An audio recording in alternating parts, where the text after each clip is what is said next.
Olá, primeiro ano. Então, essa é a nossa aula do dia 25/6, né? As duas aulas. A gente vai falar sobre as revoluções da modernidade, tá? Essa aula é relativa à aula Paraná número 12, por isso que tá ali, professora Aline de Azevedo. Então, para quem não assistiu, hoje eu vou estar passando um resumo para vocês dessa aula e também uma proposta de atividade diferente, tá? Por quê? Eu percebo que muitos de vocês estão tentando responder o formulário, né, que é postado pela SED e não estão conseguindo, eu não estou conseguindo ter acesso a essas atividades. Então, eu faço uma nova proposta de atividade relativa a essa aula, vocês vão fazer e vão postar lá no Google, sala de aula para mim, logo abaixo da postagem desse vídeo, tá? Então, só relembrando, na aula passada, na aula Paraná 12, foi falado sobre as revoluções científicas, né? Vocês conheceram Nicolau Maquiavel, René Descartes, e hoje nós vamos falar sobre as revoluções da modernidade, tá? Vou mudar aqui.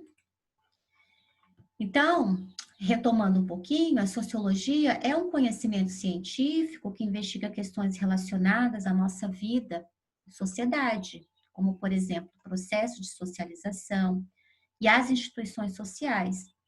A revolução científica contribui para o surgimento da área. Então, a sociologia, ela não deixa de ser ciência, né? Aquilo que a gente aprende na escola, no fundamental, que ciência é só aquilo ir lá no laboratório, fazer experimentos, né? Comprovar cientificamente, a sociologia também. Ela precisa ser comprovada, né? Por meio de estudos, tá? Então, tudo que ela estuda, ela comprova também, empiricamente, né? Ou seja, por meio de experimentos, tá? Aqui. Então, ainda contextualizando o surgimento da sociologia, as grandes revoluções da história. Então, é muito importante a gente colocar aqui como que a sociologia surgiu, tá? Ela não surgiu assim do nada, pã, e de repente apareceu uma ciência, não foi assim. Na aula passada, nós estudamos, né, a Revolução Francesa Industrial, e a gente só pincelou, isso daqui é assunto de história, né? Então, essas revoluções são conhecidas como revoluções burguesas. Então, a Revolução Francesa aconteceu em 1789 e a Revolução Industrial de 1750 a 1850, principalmente na Inglaterra. Então, retomando um pouquinho, né? Por que que elas são revoluções tidas como burguesas? Porque a burguesia era uma classe em ascensão desde o período do final do período medieval, tá? Então, a burguesia, ela precisava se mostrar como classe, ela sempre foi e é ainda a classe mais rica, né? E nesse período, então, da Revolução Francesa Industrial, ela se mostrou como sendo o ápice de todas as classes no mundo. Então, as ciências sociais são fruto das transformações sociais. Então, apesar de terem sido formalmente reconhecidas como ciência apenas no século XIX, devem sua origem ao intenso processo de mudanças da sociedade desencadeado pelas revoluções burguesas, principalmente a primeira revolução industrial e o iluminismo, que foi um movimento intelectual que embasou essas mudanças. Então, os filósofos iluministas, né, eles escreviam a respeito dessa necessidade de mudança, a primeira revolução industrial. Então, como eu disse, foi essa daqui de 1750 a 1850. Por que tais acontecimentos estão relacionados ao surgimento da sociologia? Justamente por estudarem as formas de produzir, viver, organizar e pensar a sociedade, áreas profundamente influenciadas por essas revoluções, ou seja, o modo de vida das pessoas mudou a partir de então, a partir dessas revoluções.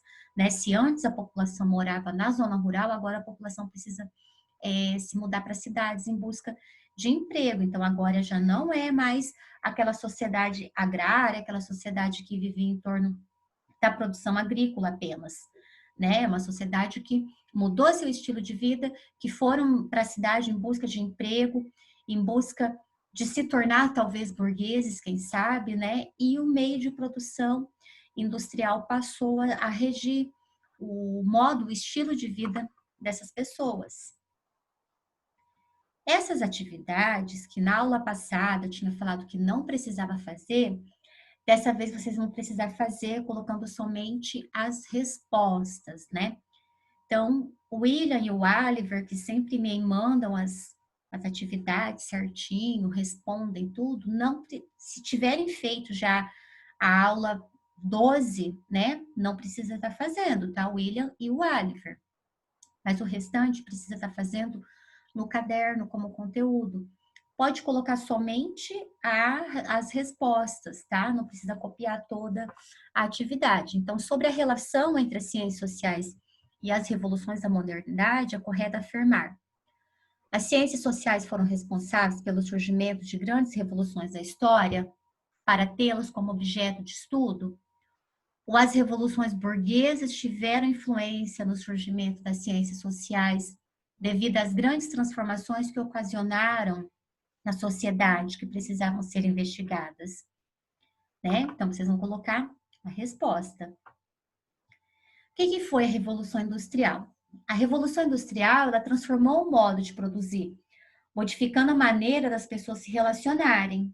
Fatores como inovações tecnológicas, a criação da máquina a vapor, a acumulação de capital por parte da burguesia em ascensão, o domínio inglês do comércio mundial e a liberação da mão de obra para as cidades levaram a um acelerado crescimento da população e da produção. Então, como eu disse, o modo, o estilo de vida de todas as pessoas mudaram a partir desse marco histórico. Por isso que a Revolução Industrial, a gente pode dizer assim que ela foi o principal marco do surgimento da sociologia, porque o estilo de vida, o modo de vida das pessoas também mudou a partir de então. A gente está falando sobre a primeira Revolução Industrial.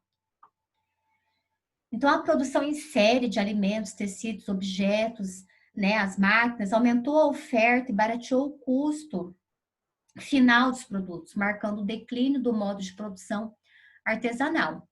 Isso, além de medidas como o cercamento dos campos na Inglaterra, gerou o êxodo rural de camponeses sem terra e sem trabalho, dando início a um acelerado processo de urbanização.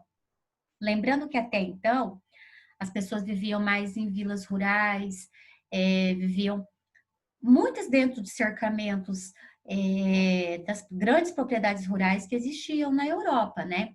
Agora tudo mudou, essa produção em série, não só de alimentos, né, mas de roupas e outros objetos, barateou o custo, né, final dos produtos. Então, as pessoas não tinham muito acesso a produtos industrializados. A maior parte dos produtos que elas tinham acesso eram produtos artesanais, em suma, tá?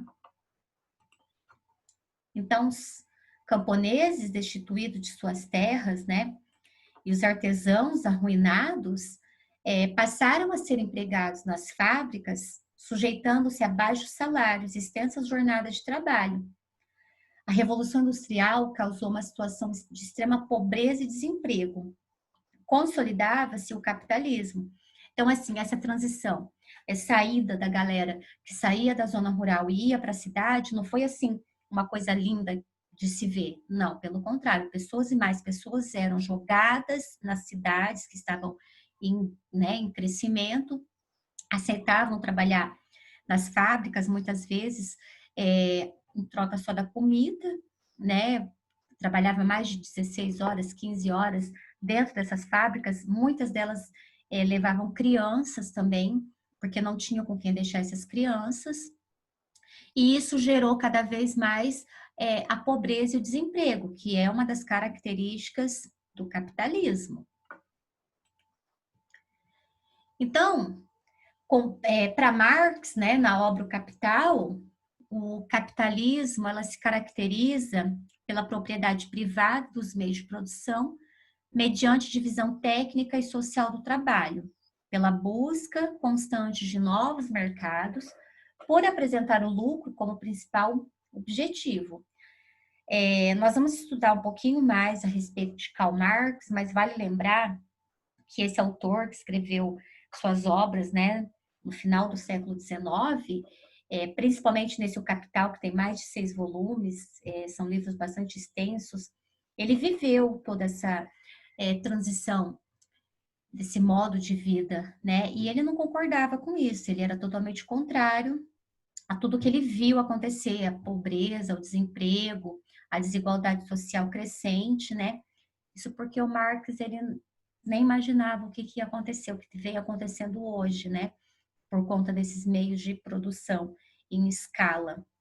Não é? Hoje em dia a gente compra produtos já feitos, parece que foram fabricados já para estragar, para a gente ter que comprar outro. E assim gira a roda do capitalismo, né?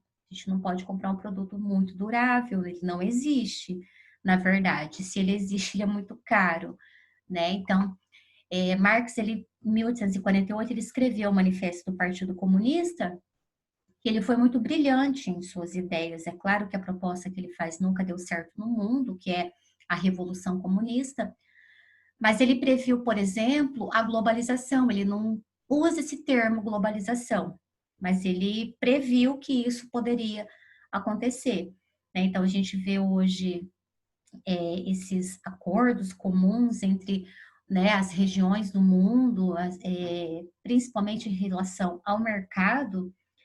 Então, isso é uma coisa assim que ele já previa que aconteceria em nome da propriedade privada, em nome dos meios de produção, se esquecendo é, do trabalhador mesmo, né? Que é explorado na visão dele. Essa questão também é para responder, uma questão que caiu na PUC de Campinas. Eu tirei aqui as respostas, né? Vocês podem colocar somente as respostas depois. Então, dentre as consequências sociais forjadas pela Revolução Industrial, pode-se mencionar o desenvolvimento de uma camada social de trabalhadores que, destituídos dos meios de produção, passaram a sobreviver apenas da venda de sua força de trabalho, a melhoria das condições de habitação e sobrevivência para o operariado, proporcionada pelo surto de desenvolvimento econômico, a ascensão social dos artesãos que reuniram seus capitais e suas ferramentas em oficinas ou domicílios rurais dispersos, aumentando os núcleos domésticos de produção?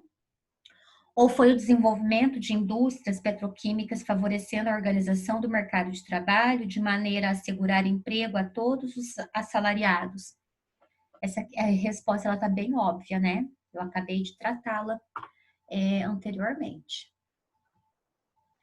Então, na Europa, a contínua ascensão da burguesia, classe social composta de comerciantes, banqueiros, industriais, donos do meio de produção durante a Idade Moderna, levou essa classe a aspirar à participação na política, o que encadeou o fim do absolutismo. Então, lembrando que o absolutismo, né, a característica dele era os reis absolutistas que tinham todo o poder. Então, aqui na burguesia, né, com a ascensão da burguesia, já há uma nova proposta de política de que os burgueses deveriam participar dessa política e que o Estado não poderia intervir nessas transições no mercado, do mercado, por exemplo, tá? Nem da indústria. A Revolução Francesa de 1789 depôs o antigo regime. O antigo regime era aquele regime dos reis absolutistas, embasado no direito divino, ou seja, o rei era algo assim intocável, o rei era alguém assim, era visto como Deus, né? Então tornou-se um grande símbolo dessa mudança e o marco na história do Ocidente. O pensamento revolucionário introduziu a ideia da igualdade entre os seres humanos e as explicações vindas da racionalidade lógica. Passaram a predominar sobre as religiosas, possibilitando justificar as hierarquias sociais a partir da razão social e não a partir de uma instância religiosa. Então, aqui tirou, né, o papel, principalmente da Igreja Católica, foi tirado aos poucos, né? Não foi assim de uma hora para outra também. E os ideais revolucionários de igualdade, fraternidade, né, nasceram aqui com a Revolução Francesa, tá? Que conseguiu derrubar esse antigo regime onde o rei era visto como a figura principal, né? A última bolacha do pacote, como se diz, agora já não existe mais. Esse marco, né, que foi a tomada da Bastilha, que era uma fortaleza medieval usada como prisão na França. Ela foi invadida pelo povo em 14 de julho de 1789, data tida como o início da Revolução Francesa. Então, esse é um marco histórico, a queda da Bastilha, né? Que foi o estopim da Revolução Francesa. Então, como eu disse, os principais ideais da Revolução eram a liberdade, igualdade e fraternidade, mas não sei se a gente... Enfim, depois a gente comenta mais a respeito. Mas precisamos nos perguntar sobre a organização da sociedade francesa às vésperas da Revolução de 1789. Como era? Quem governava? Quem inspirou os ideais revolucionários? Os revolucionários conseguiram atingir os objetivos propostos? Politicamente, a sociedade francesa era governada pelos reis, que mantinham o poder centralizado em suas mãos. Ninguém podia opinar ou dar seu pitaco ali nas decisões dos reis, tá? Então, Luís XV ignorava que a monarquia estava desacreditada, que os poderes locais não aceitavam a centralização da administração, que os intendentes de justiça, polícia e finanças eram funcionários poderosos, pois tinham o controle das revoltas, comércio, agricultura e indústria, além de serem responsáveis pelo recrutamento de soldados para o exército e da cobrança de impostos antecipados à coroa. A França estava falida, pois disputava com outros países territórios coloniais. Então, essa era a situação da França antes da Revolução. E relembrando os grandes grupos naquela organização, então existia uma pirâmide social, vocês já devem ter aprendido isso em história, né? Que era essa pirâmide antes da Revolução Francesa, onde o clero mantinha os privilégios políticos, judiciários e fiscais, 10% das terras, cobravam por rituais religiosos, isso daqui é uma herança da era medieval. A nobreza detinha o poder, não pagavam impostos e recebiam impostos dos camponeses. Eles detinham o monopólio de acesso aos cargos de juízes e exército. E os camponeses, artesãos, operários e profissionais liberais que pagavam os altos impostos e eram desprivilegiados nessa pirâmide social. Essa pirâmide social aqui eu vou deixar disponível depois em anexo para vocês lá no mural. Então, as necessidades práticas da burguesia em aumentar seus lucros e a busca dos camponeses, artesãos e operários de acabar com a fome, a miséria, acabaram dando respaldo às ideias filosóficas, por exemplo, Locke e Rousseau.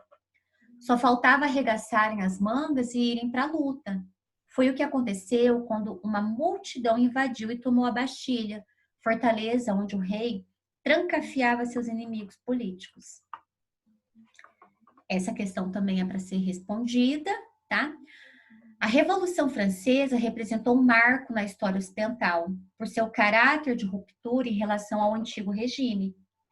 Entre as características da crise do antigo regime na França está a crescente mobilização do terceiro estado, liderado pela burguesia, contra os privilégios do clero e da nobreza, o desequilíbrio econômico da França decorrente da Revolução Industrial, a retomada da expansão comercial francesa, o apoio da monarquia às sucessivas rebeliões camponesas contrária à nobreza.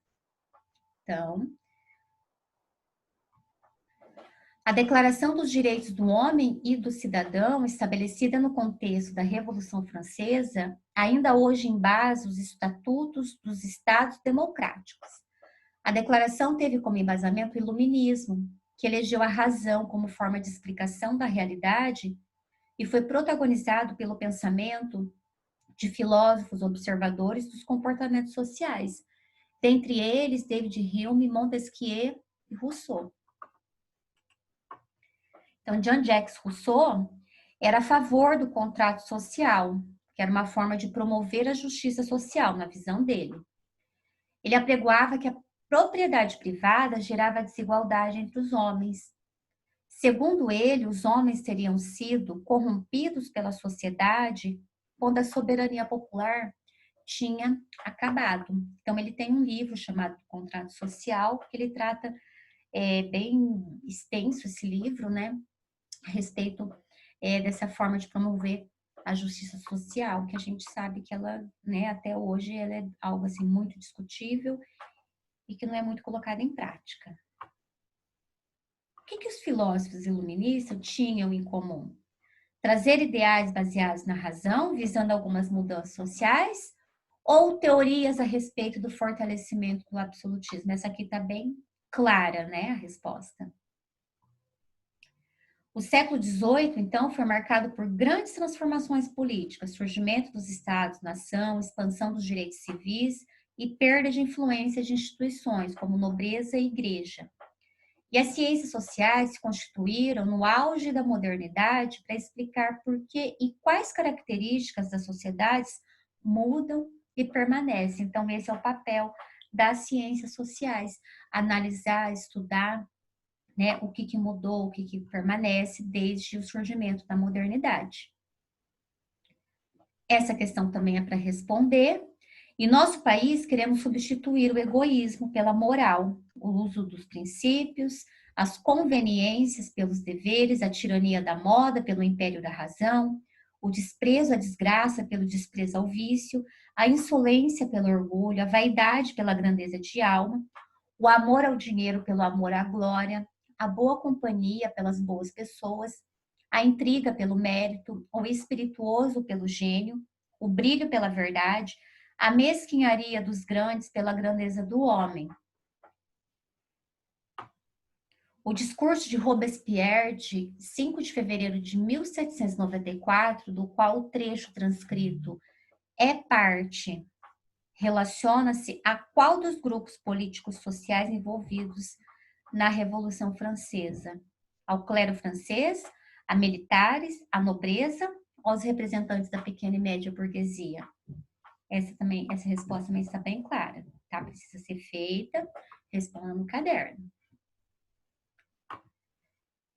Pessoal, por hoje é isso, tá? Então,